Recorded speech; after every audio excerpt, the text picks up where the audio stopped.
tá bom? Então hoje a gente vai falar da coligação de Israel e de sermos instrumentos na mão de Deus, tá bom? O Gabriel entrou aí, seja bem-vindo, Gabriel. E eu gostaria de trazer um contexto aqui para a gente iniciar nossa aula de hoje. Imaginem que vocês têm uma amiga, pessoal, de verdade, esse nome não é o meu nome, mas não foi eu que botei, viu?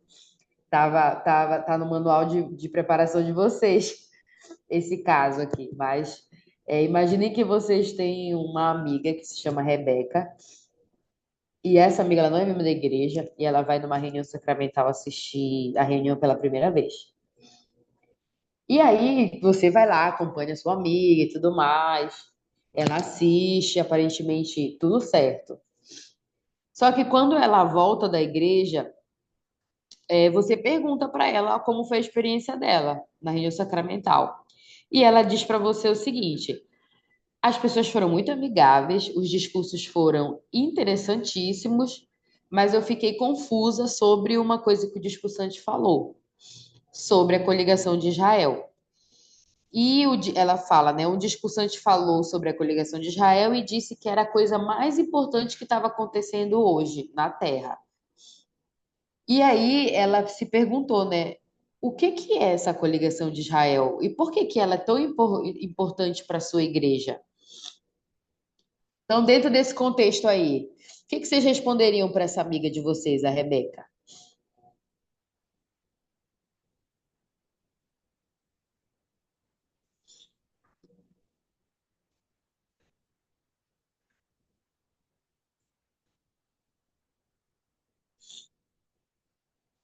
Vocês não responderiam nada?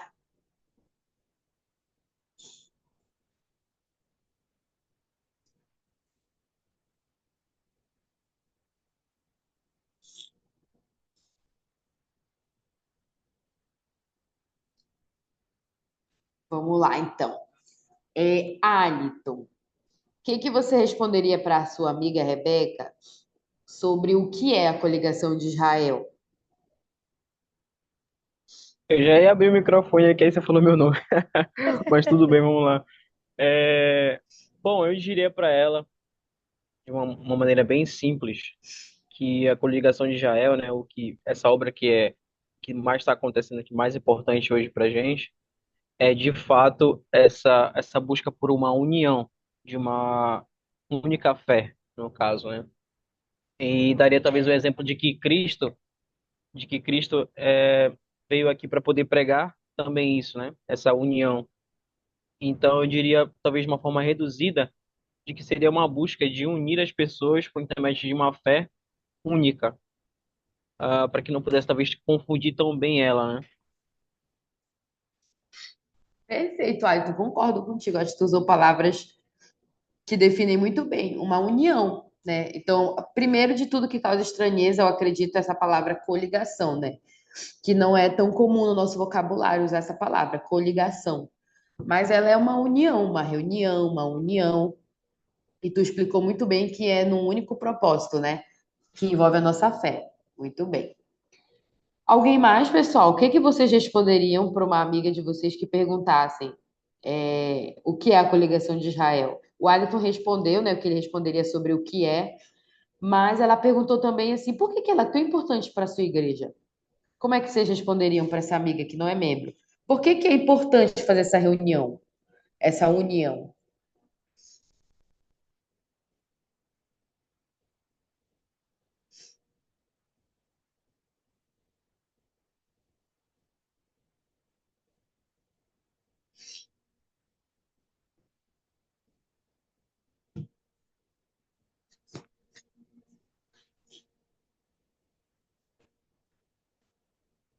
João, o que que tu acha, João? Por que que é importante fazer essa reunião, essa união das pessoas? Acho que parte do que o Wellington tinha comentado, né, que a coligação de Israel foi primeiro teve a separação de todos os filhos de Israel, e o Senhor prometeu que um dia ele ia reunir todos, né? Então, assim como tem aquela parábola da ovelha, né, que se tivesse 100 ovelhas e uma se perdesse, Jesus Cristo ele ia atrás dessa ovelha perdida. Então, acho que mostra que a importância da coligação de Israel mostra que Deus ama todos os seus filhos e que ele está disposto e está trabalhando para que todos esses filhos possam ser reunidos um dia e que todos possam ter as bênçãos dessa coligação de Israel. Perfeito. Então é importante porque o Senhor quer abençoar todo mundo, né? Por isso que é muito importante. Muito bem. Muito obrigada, pessoal. E aí, o João, ele até já comentou um pouquinho mais no detalhe como foi, é, como que se deu a casa de Israel, né? Historicamente, né? Desde de uma separação até uma união, né? Mas, de maneira geral, pessoal, eu queria lembrar aqui para gente alguns, alguns pontos importantes, né? Por que que a gente fala casa de Israel, por exemplo, né? O que que significa? É uma casa, literalmente? A gente tem que ver também para as pessoas que não conhecem nada, nunca ouviram falar sobre isso, né? Coligação de Israel, casa de Israel. Então, tudo começou com Abraão, quando Jesus Cristo fez uma aliança com Abraão, por volta de 2.000 anos antes de Cristo. E nessa aliança, nesse acordo que Abraão fez, ele prometeu algumas coisas. Ele prometeu para Abraão e para a esposa dele que os descendentes deles, de Abraão e Sara, receberiam todas as bênçãos do Evangelho. Então, a principal bênção desse acordo é que todo mundo ia ter acesso ao Evangelho. Todo mundo, todos os descendentes de Abraão iam ter acesso ao Evangelho. E esse conjunto de promessas, né? Por que que é um conjunto de promessas? Porque as bênçãos do Evangelho são várias bênçãos, né? Um conjunto de bênçãos. Fora que ele também prometeu que a descendência dele seria inumerável, né? E aí, esse conjunto de promessas, ele é chamado de convênio abraâmico. Então, esse foi o início, né? O início do que se chama de Casa de Israel. E aí, o que aconteceu? Abraão teve maior dificuldade para ter o filho, né? Muita dificuldade. E aí a gente conhece no Velho Testamento essa história, mas ele teve um filho, que é o Isaac. E o Isaac teve um filho, Jacó. Jacó se tornou Israel depois de um convênio que ele fez com o Senhor.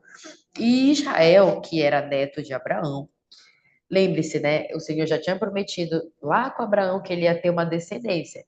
E aí, Abraão, Isaac, Jacó, que é Israel, teve 12 filhos.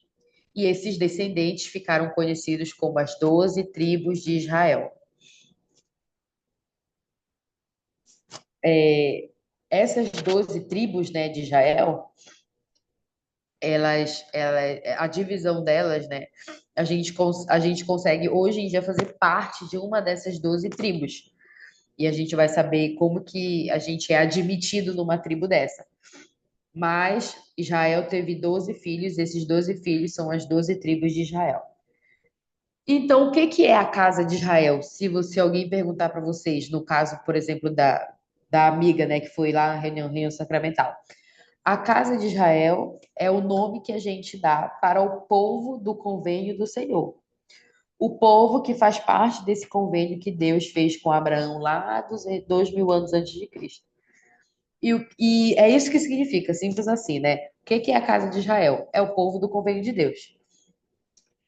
Esse povo, ele tem, através da autoridade do santo sacerdócio, eles têm a responsabilidade de levar o evangelho para todas as pessoas, no mundo todo, e disponibilizar essas ordenanças e os convênios que são essenciais, né? Os convênios batismo, né? Os convênios do templo, que são essenciais para todos, todos, todos, todos, sem exceção. Tanto os que estão vivos quanto os que já faleceram. Então, é, a gente sabe que esse convênio que Deus fez com Abraão, ele prometeu para a descendência de Abraão, uma descendência direta. Porém, existem pessoas como nós, os gentios, que somos admitidos, que somos adotados dentro da casa de Israel. Então, como diz bem aqui, né? Quando os descendentes literais de Israel creem, deixa eu mostrar aqui meu ponteiro. Quando os descendentes literais de Israel eles creem em Jesus Cristo e aceitam o convênio abraâmico, eles são coligados na casa de Israel e se tornam parte do povo do convênio do Senhor.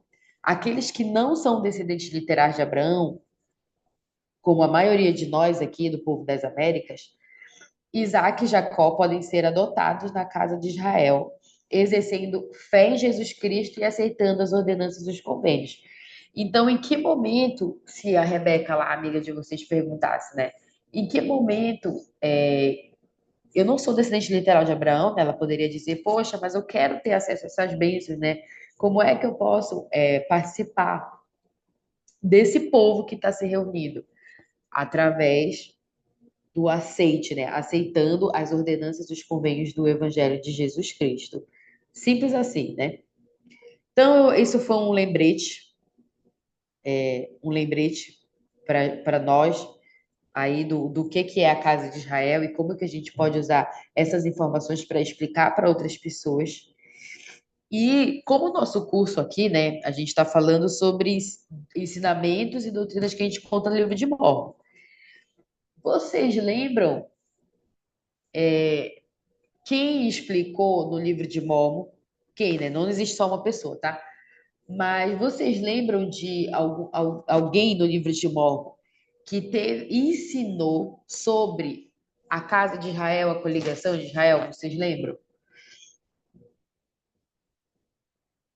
Tem até uns capítulos assim que são bem conhecidos por falar desse tema.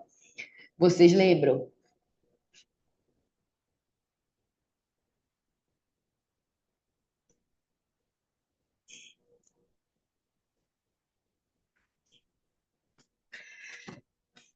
Cauane, tu conhece algum?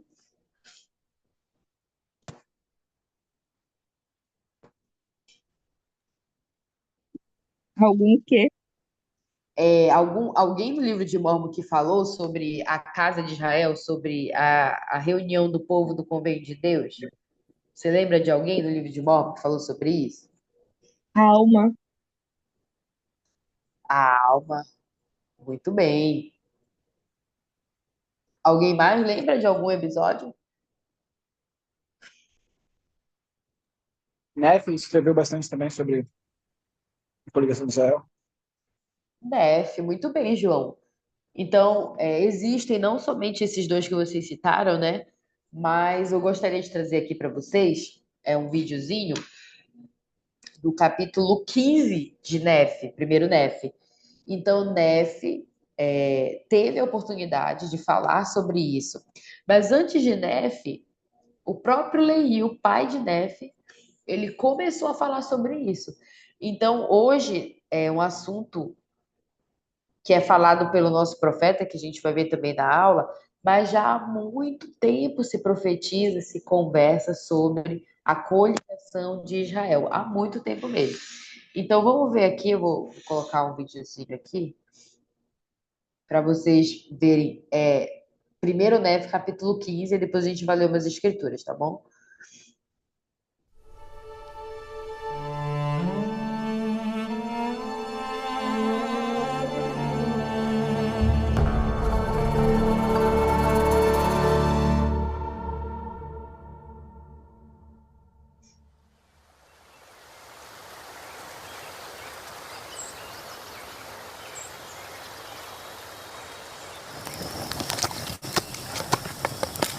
O Messias.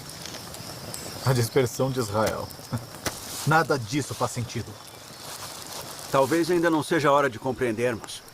Então por que ele nos conta tudo isso? Qual é o motivo das discussões? Não podemos compreender as palavras de nosso pai. Haveis perguntado ao Senhor?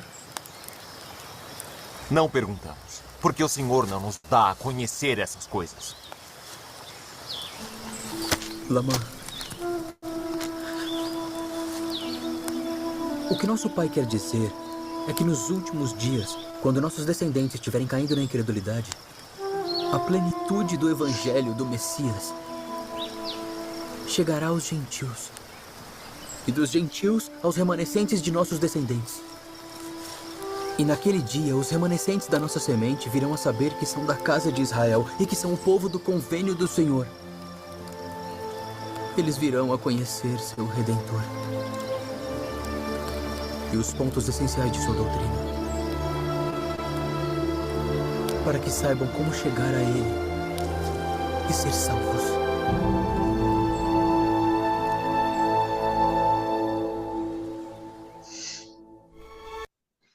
Então, pessoal, de acordo com o vídeo, né, com a explicação de Nefe, como vocês podem explicar a reunião que vai acontecer que envolve a coligação de Israel? De acordo com o que Nefe falou no capítulo 15. Como que isso vai acontecer?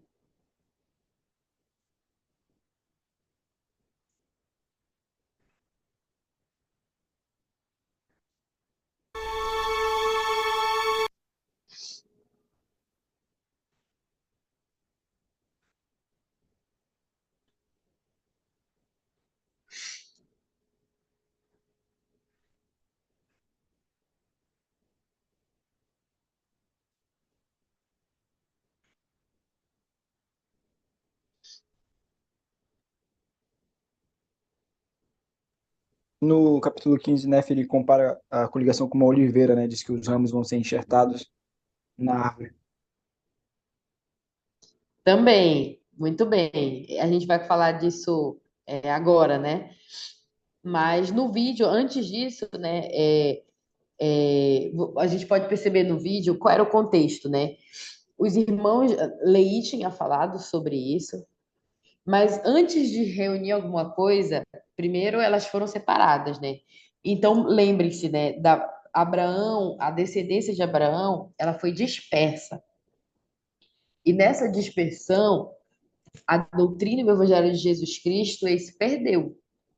E aí, o que que Nefe explica para os irmãos que não estavam entendendo, né? E não entender essa doutrina é muito comum, gente. As pessoas aí fora, elas nem conhecem essa doutrina da coligação. Elas não sabem, às vezes, nem o que significa essa palavra. Então, o que que Nefe falou, né, para os irmãos deles, no capítulo 15, de acordo com o vídeo, o que que Nefe falou para eles sobre como se daria essa coligação?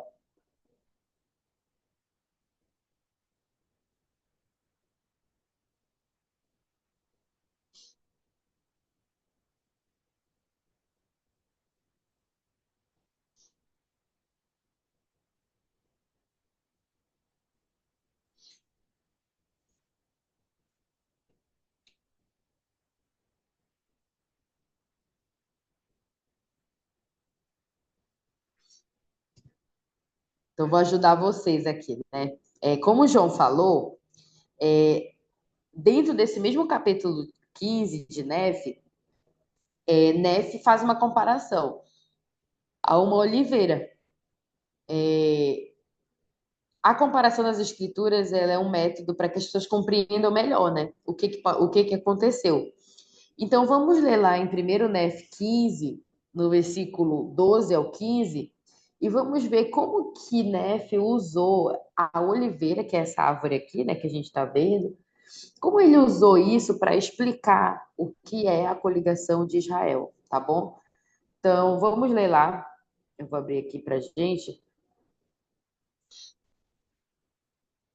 Eu vou pedir para... Se abre aqui. Isso. Não sei se eu deixei ela aberta já. Pronto. Eu vou pedir para o Anderson. O Anderson está aí com a gente? Estou aqui. Beleza. Anderson, você pode ler, por favor, os versículos do 12 ao 15? Sim. Eis que vos digo que a casa de Israel foi comparada a uma oliveira pelo Espírito do Senhor que estava em nosso Pai.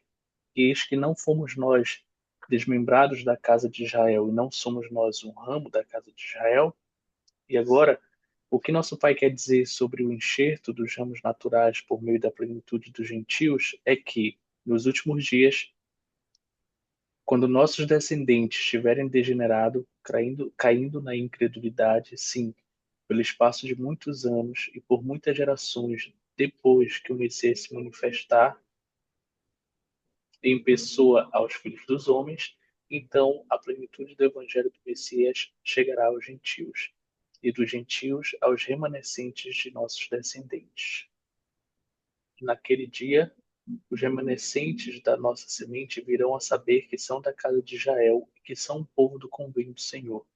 E então saberão e chegarão ao conhecimento dos seus antepassados, e também ao conhecimento do Redentor e do Evangelho que foi por ele ministrado a seus pais.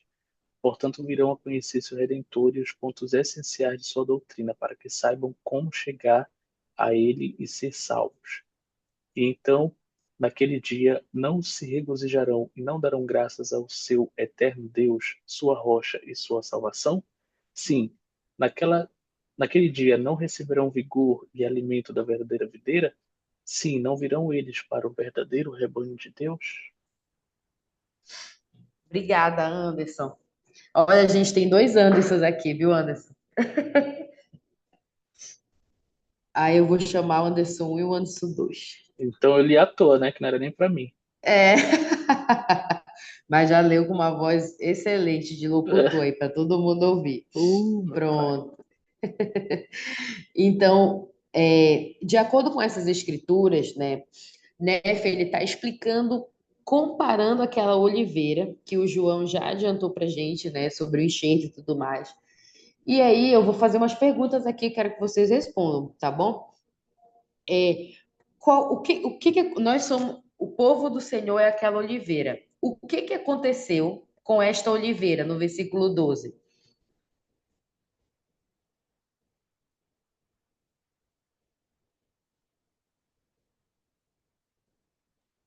Nós fomos desmembrados, né? No caso. Ex- Desmembrados. Então, éramos uma só casa, naquele simbolismo da oliveira, e foi tirado ramos dessa oliveira. Perfeito, Alito. Nós fomos desmembrados. Então, já aí a gente já vê a separação, né? Do povo, ele se espalhou. E depois, o que acontece no versículo 13? Depois que esse povo se espalhou, qual é a próxima fase da coligação?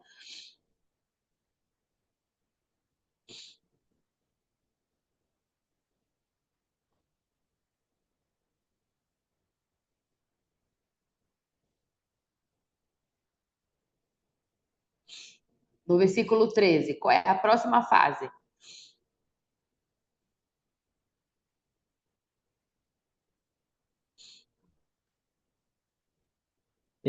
Iria, no caso, existir um período de incredulidade, né? Das próprias, dos ramos que foram tirados ali, né?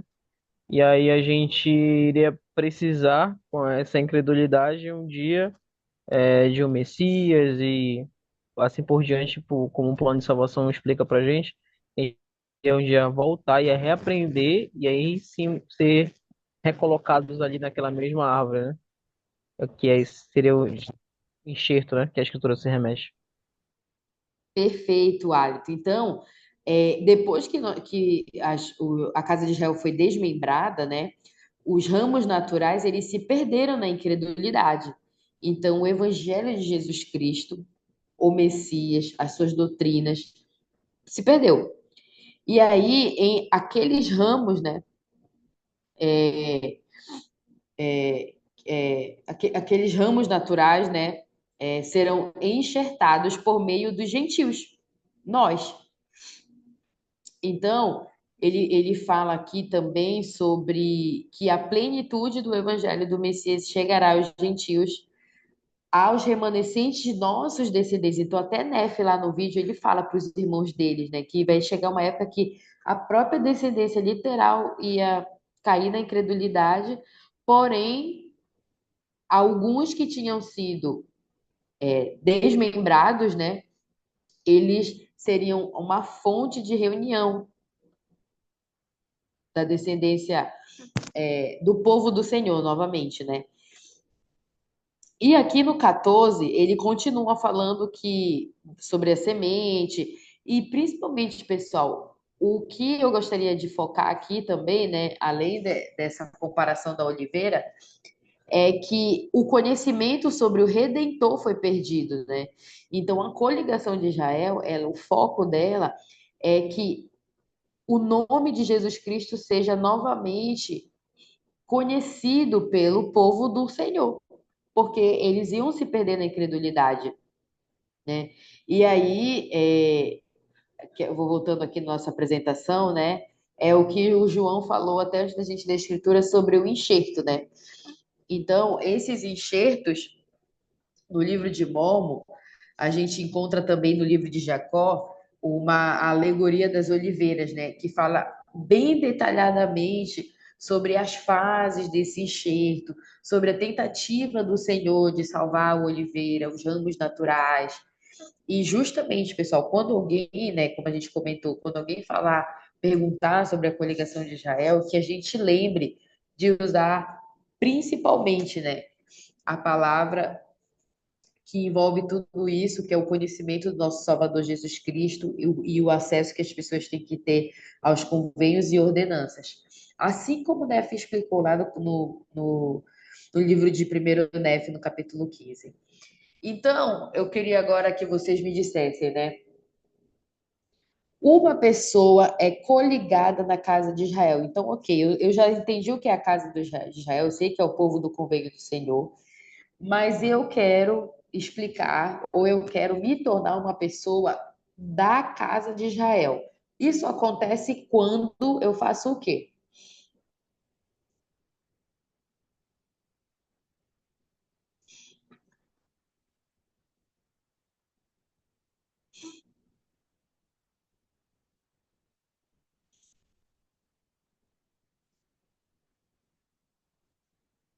Perguntar aqui para o João. João, como que uma pessoa pode ser coligada à casa de Israel? Ela pode se reunir à casa de Israel. Isso acontece quando ela faz o quê? Quando ela faz um convênio com Jesus Cristo, né? Através do batismo. Boa, quando ela faz convênios com Jesus Cristo. Mas é somente fazer o convênio, galera? O que vocês acham? Só isso sustenta? O que vocês acham?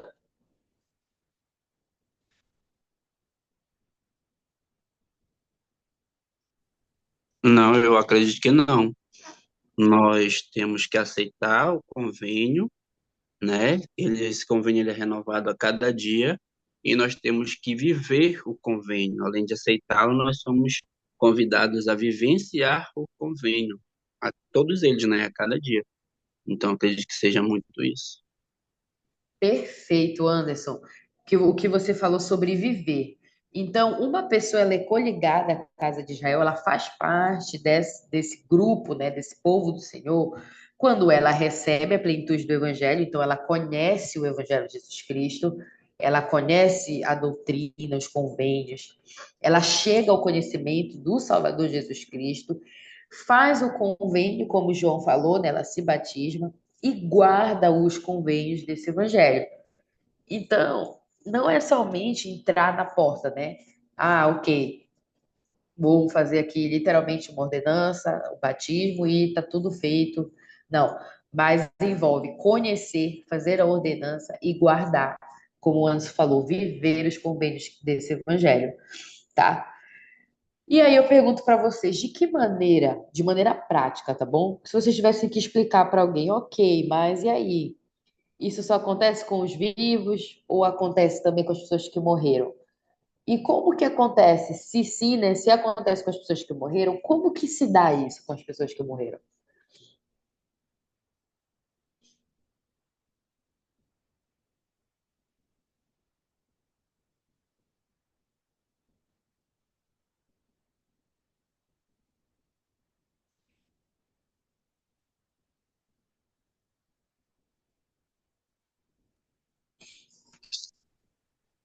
Tentando responder aqui a sua pergunta, eu acredito que tem um vínculo, né? Nós temos um vínculo com as pessoas que estão aqui, assim como o Senhor, na verdade, tem um vínculo conosco, de nos permitir viver o seu evangelho, de nos permitir viver esse convênio, os convênios que ele tem conosco, nós temos o vínculo com os nossos familiares, que já faleceram e não tiveram a oportunidade de conhecer o evangelho, através de nossas ações aqui na Terra, eles são convidados a viver, né, o evangelho. E é o vínculo, né, que nos torna, né, de fato vivenciar as pessoas, tanto compartilhá-lo com as pessoas que estão vivas e compartilhar com aquelas pessoas que já estão vivenciando o outro lado do véu. Muito obrigada, Anderson. Muito bem. Alguém mais?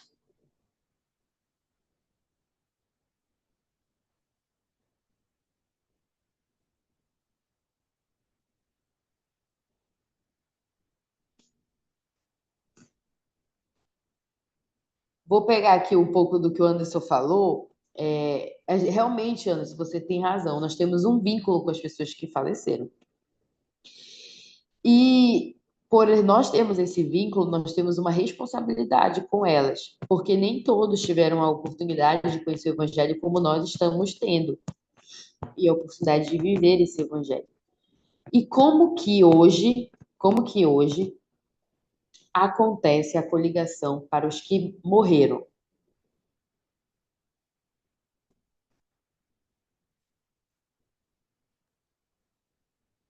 Como foi citado anteriormente, né? Através das nossas ações, das nossas vivências no Evangelho e através da aceitação, né? Que quando nós efetuamos as ordenanças, nós não estamos impondo é, para aquele ente querido falecido, para que ele se sobreponha ao Evangelho. Não, lá ele vai ter a opção de concordar com as ordenanças que estão sendo ministradas ou não. Ou seja, nós convidamos eles a aceitar, né, as ordenanças que são ministradas e feitas por eles aqui, né? Então, eu acredito que seja dessa maneira. Muito obrigada, Anderson. Então, você falou uma palavra-chave, né? Ordenanças. Eles têm o mesmo acesso que a gente tem, direito que a gente tem, não é nem acesso, mas o direito que nós temos de fazer ordenanças, eles também têm. A diferença é que eles têm uma limitação. E nós, pelo vínculo que nós temos com eles, nós os ajudamos nessa limitação. Então, nós fazemos as ordenanças por eles e eles decidem aceitar ou não. Mas além disso, né, uma coisa que a gente não pode esquecer é de que como que a coligação, que é a reunião, ela se relaciona com os dois, né, os dois tipos, os vivos e os que morreram. A coligação, o foco não é reunir todo mundo no mesmo lugar fisicamente, mas sim que todo mundo se una em propósito, como o Alisson explicou lá no início da aula, né? Em conhecer o Salvador Jesus Cristo, o seu Evangelho e aceitar, né? E fazer convênios. Esse que é o foco. E aí, o mesmo acesso à informação que nós temos, o Evangelho, a pregação do Evangelho que acontece com os vivos, também acontece com os que morreram. E cabe a nós, né, a nossa participação é que, junto a esses irmãos, né, por esses irmãos e em favor desses irmãos, nós vamos lá e fazemos uma das etapas que é a ordenança, né? Ir lá e fazer uma ordenança em favor deles. Muito bem. E aí, uma outra pergunta, né? Como que a vida de vocês foi influenciada por causa da coligação de Israel? Ou a vida dos familiares de vocês, mas como que a nossa vida, pensem na vida de vocês, e mais especificamente, foi abençoada por essa coligação de Israel.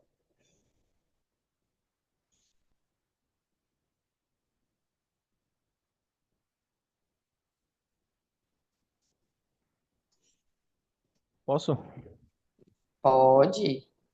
Vamos lá. Bom, eu sempre costumo dizer, né, que conhecer o Evangelho por meio da obra missionária foi direcional para a minha vida e tem sido também. Foi por intermédio dessa coligação de Israel que eu conheci o Evangelho, ah, fui missionário de tempo integral, pude ajudar outras pessoas a poder conhecer também. E foi por intermédio dessa coligação que talvez numa fase muito importante da minha vida, em que eu precisava assim, não que eu fosse uma pessoa que era muito ruim, mas me ajudou a moldar o que eu sou hoje, e tem me ajudado também a continuar a me moldar, né? Mas eu conheci o Evangelho quando eu ainda era um adolescente, e é uma fase que você tem um mundo inteiro para poder descobrir, muitas coisas lhe são apresentadas. Ter conhecido o Evangelho naquele tempo, hoje eu entendo, tipo, às vezes eu me pergunto, me faço assim, tipo, poxa, eu poderia ter ido mais cedo. Mas agora eu entendo que de fato aconteceu no momento que deveria acontecer, porque era um momento que eu estava com talvez a mente mais propícia para aquilo e é um momento que realmente o Senhor tinha reservado para que eu pudesse desfrutar daqueles momentos ali e desfrutar ainda essa da coligação agora, né? Mas me ajudou muito, de fato, a me moldar da pessoa que eu sou hoje, em caráter de escolhas, pensamentos e ações também. E aí, para mim, na minha vida, me ajudou dessa maneira e tem me ajudado também conforme o tempo vai passando, né, que a gente vai descobrindo cada vez mais e mais sobre o Evangelho, essa coligação, a gente entende que de fato ela é vital hoje, né, para qualquer ser humano. E aí a gente tem uma tarefa aí fundamental e que é poder continuar com essa obra sempre avante, né? Obrigada, Alisson. Muito obrigada pela sua experiência. Então, lembra que lá no início da aula a gente comentou que a coligação de Israel, né, a Casa de Israel, a coligação, ela foi um convênio de promessas, né? Deus prometeu a Abraão bênçãos para a posteridade deles. Então, quando a gente olha para a nossa própria vida, a gente tem que encontrar essas bênçãos, né? Se a gente ainda não fez esse exercício, eu convido vocês a fazerem, como o Alisson compartilhou, né? E se não existisse, sabe? Se não existisse esse trabalho de coligar, de reunir Israel, não reunir em um lugar físico todo mundo, que sabe que isso é improvável de acontecer, né? Mas reunir em propósito. Se a igreja, né, se as pessoas, os membros, o povo do convênio não tivesse reunido em propósito para falar de Jesus Cristo e levar a oportunidade de convênios, né, uma oportunidade de mudança de vida, como que seria a minha vida sem isso, né? Se não existisse, como que o Jesus Cristo ia chegar na minha vida? É uma reflexão que a gente pode se fazer. O presidente Roosevelt M. Nelson, vou pedir aqui para a Cauane. Cauane, lê para nós, por favor, o que, que o presidente Roosevelt M. Nelson falou sobre este tema. O presidente Russell M. Nelson declarou: o Senhor está apressando sua obra para coligar Israel. Essa coligação é a coisa mais importante que está acontecendo na Terra hoje. Nada se compara em grandeza, em importância e em majestade. Opa! Ele falou que está apressado, né? Tem o negócio se apressando aí. Que evidências que vocês encontram hoje de que isso realmente está mais rápido? Essa reunião.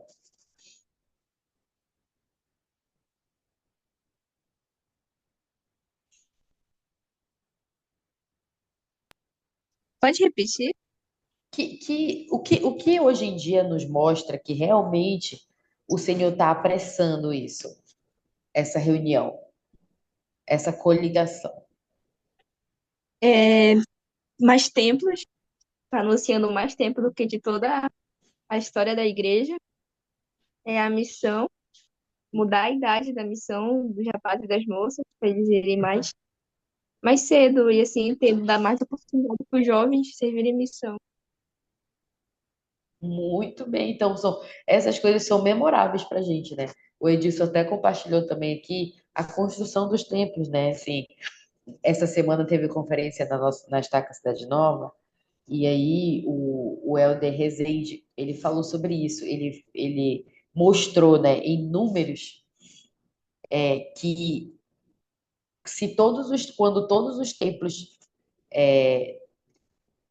dedicados e anunciados no Brasil estiverem em funcionamento, todos em funcionamento, Nenhum membro da igreja vai estar a menos de 200 quilômetros de um templo. Mais de 200 quilômetros, desculpa. Ninguém vai estar mais do que 200 quilômetros de um templo, né? O membro mais distante vai estar a 200 quilômetros de um templo. Então, essa é uma grande evidência, né, de acelerar. Por quê?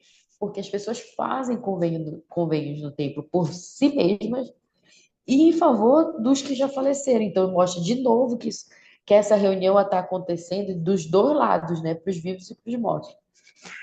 E a obra missionária, né, que já tem alguns anos que teve um ajuste na idade, mas a gente vê, né, os recursos para se pregar o evangelho apressam as coisas, né? Então, olha onde a igreja já chegou, o nome de Jesus Cristo já chegou, e os recursos de tecnologia que já estão disponíveis para alcançar cada vez mais um número maior de pessoas.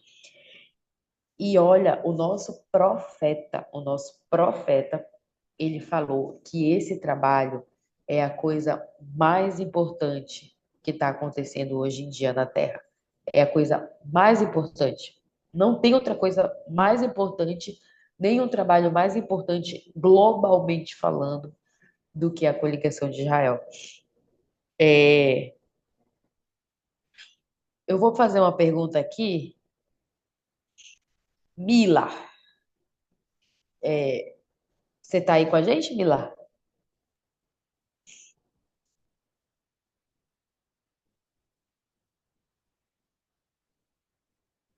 Esse sim eu não ouvi.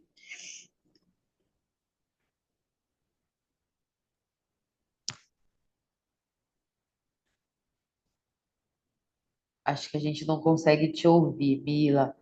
Mas eu vou perguntar para outra pessoa e depois a gente pode falar contigo. Edilson, vou perguntar para o Edilson. Edilson, quais são as coisas mais importantes hoje em dia? Quais são as coisas mais importantes? Duas coisas.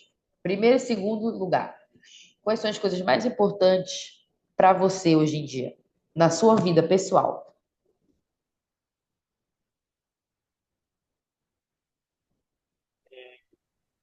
Para minha família. Pode repetir, Edilson? Está um pouquinho distante o áudio. Tá. Em primeiro lugar, minha família. Tá? E, em segundo lugar, a minha profissão, meu emprego. Perfeito. Primeiro lugar é sua família. Em segundo lugar é o seu emprego, sua vida profissional. Porque é minha Edilson, fonte, pode falar. porque é minha fonte de renda, entendeu? Exatamente, te proporciona cuidar, inclusive, do que é mais importante para ti, que é a tua família, né? Muito bem. E eu me Edilson, baseei. Não, pode falar. pode falar, desculpa, você se baseia. Porque de um líder, não sei qual líder, que a gente tem coisa mais importante para todo membro da igreja, é a família, o trabalho, o chamado, né? A igreja, né? E eu, entendeu? Na casa da pessoa, entendeu? Estou em último lugar, entendeu? Aí Entendi. primeiro a família e o meu trabalho. Ótimo. Perfeito. Edilson, essas duas coisas são muito importantes para ti. Por elas serem muito importantes para ti, como que você demonstra que elas são importantes para você?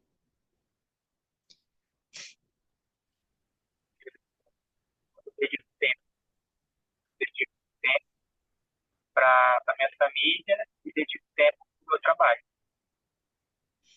O tempo é raro, não, a pessoa dedicar tempo para alguma coisa, então é uma maneira de eu demonstrar que são importantes para mim. Excelente. Por meio do tempo. Então, por meio do tempo, você demonstra a importância da sua família, porque você passa tempo com eles, você dedica tempo a eles. E no seu trabalho, você também dedica tempo ao seu trabalho. Tempo. E aí, usando isso de comparação, sabendo que o nosso profeta falou que a coligação de Israel, pregar o nome de Jesus Cristo, levar acesso aos convênios, as outras pessoas, tanto vivos quanto mortos, sabendo que esse é o trabalho mais importante como família humana, né? Como humanidade na Terra toda, como que hoje nós podemos dedicar tempo a essa obra? Quero coisas práticas. Como que a gente pode dedicar tempo para isso?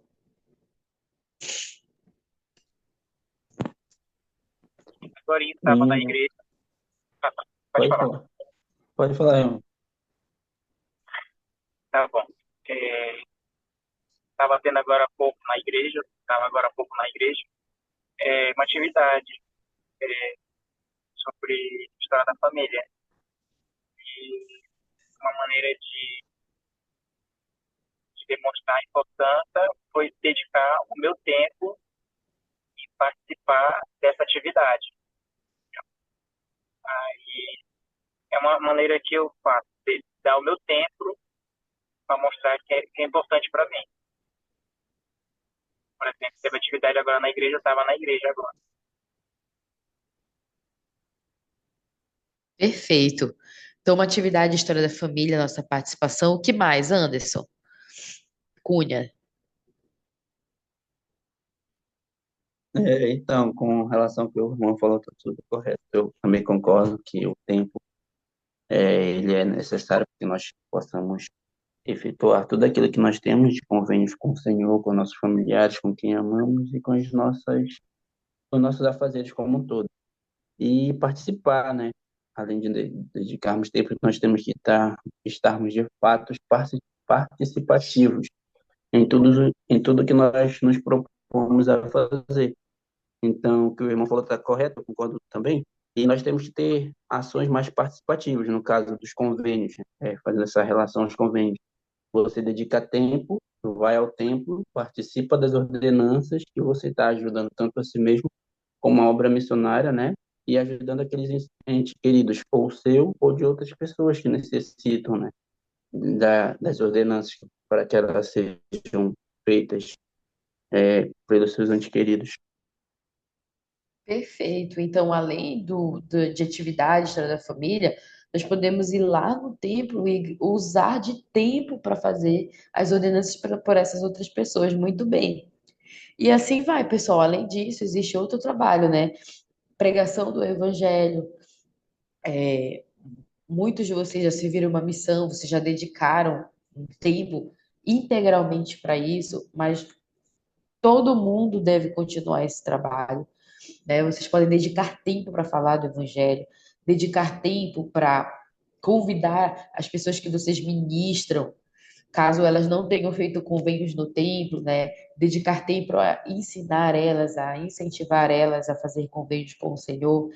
Então, lembre dessa palavra. Se é algo muito importante, nós temos que dedicar tempo, tá bom? E aí, para terminar a nossa aula, eu gostaria que vocês pensassem em quantas pessoas no dia de vocês, no dia a dia de vocês, não desfrutam da bênção do Evangelho.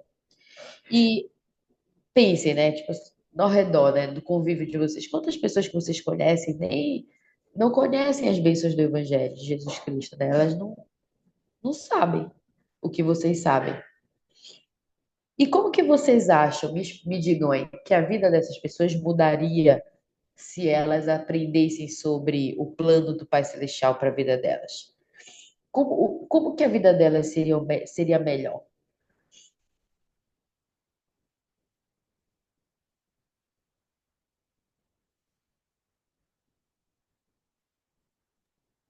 Rebeca, para responder, Pode responder.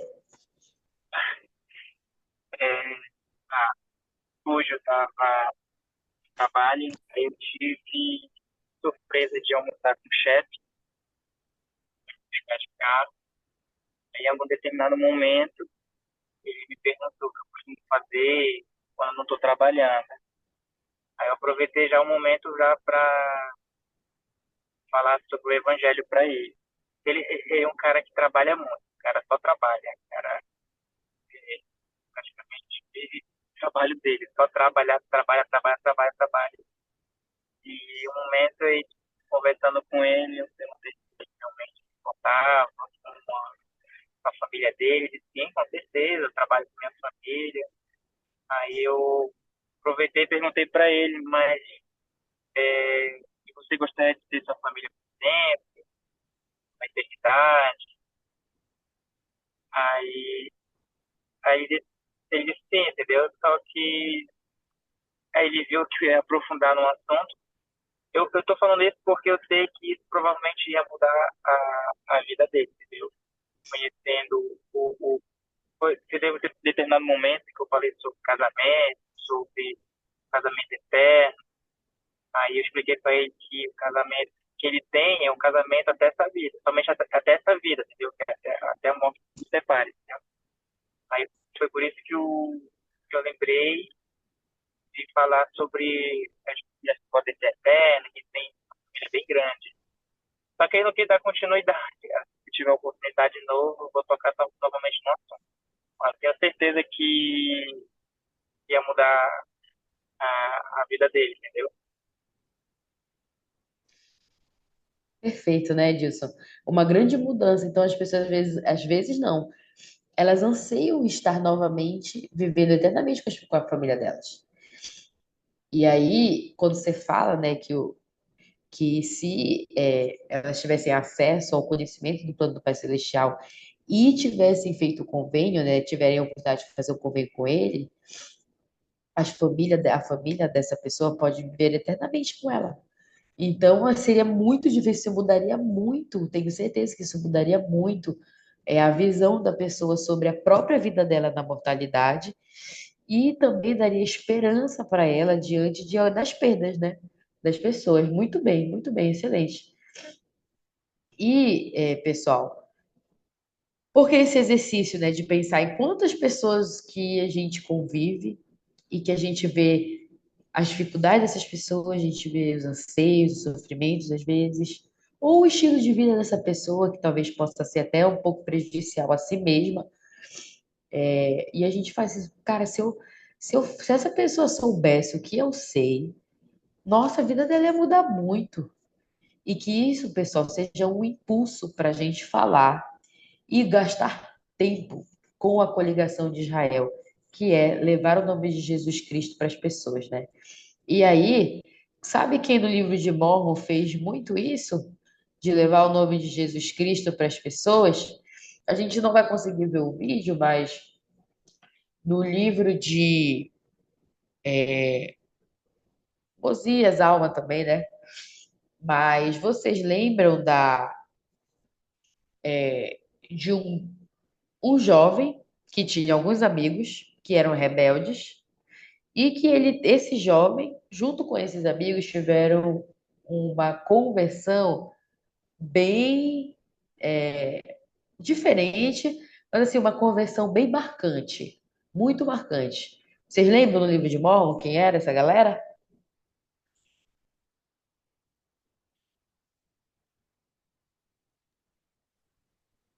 Foi os três filhos de Moisés, não foi? A Alma e os filhos de Mosias, né? Vocês lembram o nome deles assim? Não vou lembrar, Rebeca. Não, né? Mas lembra de é, Alma, né? Teve Amon e filhos de Mosias. Mas aí eles foram convertidos. Eles eram jovens rebeldes, rebeldes, rebeldes. Foram convertidos por uma experiência bem marcante que a gente encontra no livro de Mórmon. E depois que eles foram convertidos, eles se tornaram missionários. E eu gostaria, por favor, que Aliton, tu pode ler para nós como que como que esses missionários foram chamados, eles foram chamados por um outro título por causa do trabalho que eles estavam fazendo como missionários. Depois da conversão deles, eles foram chamados de um outro título por causa do impacto que eles estavam tendo na pregação do Evangelho. Tu pode ler para nós esse versículo de Alma, por favor? Posso Alma sim. 26. Vamos lá. Eis que respondo por vós, pois nossos irmãos, os lamanitas, estavam em trevas, sim, no mais Opa, tenebroso desculpa. abismo, quan- quantos deles, porém, foram levados a ver a maravilhosa luz de Deus. E esta é a bênção que foi concedida, que fomos transformados em instrumentos na mão de Deus para realizar esta grande obra. Então eles foram chamados de quê? Instrumentos, né? Instrumentos, Instrumentos na mão mas de Deus. e o que isso significa? Como que isso se relaciona com o trabalho que eles fizeram? Por que que eles foram chamados de instrumentos da mão de Deus? Eles tinham ali, né, uma grande responsabilidade. O Senhor precisava fazer com que aquilo ali pudesse acontecer, né? E vamos tentar assimilar de uma forma. Quando você vai construir qualquer coisa, você precisa também ter ferramentas, né? Vamos trocar talvez a palavra instrumentos para ferramentas. E aí eles foram como essas ferramentas para que aquilo pudesse acontecer e o Senhor pudesse usar eles daquela maneira, né? Então, os instrumentos ali, o Senhor precisava que eles pudessem continuar aquele trabalho e o Senhor precisou deles ali, eles estavam preparados para poder fazer aquilo. Então, eles foram chamados de instrumentos na mão de Deus, que a obra de fato é de Deus, mas ele precisava de algumas ferramentas ali, trocando a palavra instrumentos, né? Perfeito. E Aliton, de acordo com essa escritura, qual era o trabalho que eles foram usados como ferramenta para fazer? Se você fosse Eles precis- resumir, qual era o trabalho? Certo, eles precisavam pregar, né? E ir por meio dos irmãos deles, dos lamanitas, e levar a palavra entre eles, né? Porque, como a escritura fala, os lamanitas estavam ali em trevas, né? Nesse período do livro de Mórmon. Era um povo que era bem, de fato, difícil, né? Não aceitava as coisas que o Pai Celestial realmente queria. Então, eles precisavam ir pro meio deles e ir lá e pregar a verdade para eles, né? Exatamente. Muito obrigada, Aliton. É exatamente isso. Então, o povo estava em trevas, os lamanitas estavam em trevas, e eles foram usados como instrumentos. De maneira similar, pessoal, trazendo assim muito prático para a nossa vida, existem muitas pessoas em trevas, muitas pessoas em trevas. Essas trevas simbolizam diversos desafios, enfim, né? E cenários. Mas existe muita gente que precisa ver, ó, o que ele diz aí, a maravilhosa luz de Deus, né? E olha o que ele diz, né? Que essa foi a bênção que o missionário recebeu. A grande bênção de quem prega o evangelho é que é ser usado como instrumento para tirar alguém dessa treva. Eu tenho certeza que aqueles que já serviram missão ou aqueles que já tiveram uma experiência de compartilhar o evangelho, sabe a tamanha felicidade que a gente sente quando a gente é usado para ser o caminho entre a treva onde a pessoa está e a maravilhosa luz de Deus. Então, o presidente Oaks, ele fala, né? Compartilhar o evangelho não é um fardo, e sim uma alegria. O que chamamos de membro missionário não é um programa, mas é uma atitude de amor para estender a mão aos que estão ao nosso redor. Também é importante testificar como nos sentimos sobre o evangelho do nosso Salvador. Então, pessoal, lembrando, né? Não é um fardo, é uma alegria, é uma oportunidade imensa, é a maior bênção, uma das grandes bênçãos que a gente pode receber, recompensa, bênção, usem a palavra que vocês quiserem, é servir de instrumento na mão do Senhor para tirar alguém das trevas, né? Compartilhar o evangelho de Jesus Cristo. Então, eu queria que vocês pensassem, né? O que vocês podem fazer para se tornar um instrumento mais eficaz para compartilhar o Evangelho de Jesus Cristo? No livro de Mórmon, tem, né? No livro de Alma, a gente encontra o que que eles, né, os missionários, que era Mosias, os filhos de Mosias, Amon, Alma, o filho, o que eles estavam fazendo, tá bom?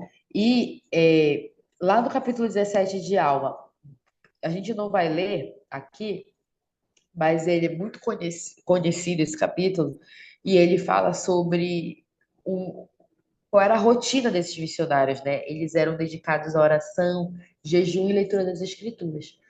Gente, coisas básicas, né? Não tem uma receita fora do que a gente conhece, mas eles eram dedicados à oração, jejum, estudo das escrituras. E aí fica o convite para vocês, né?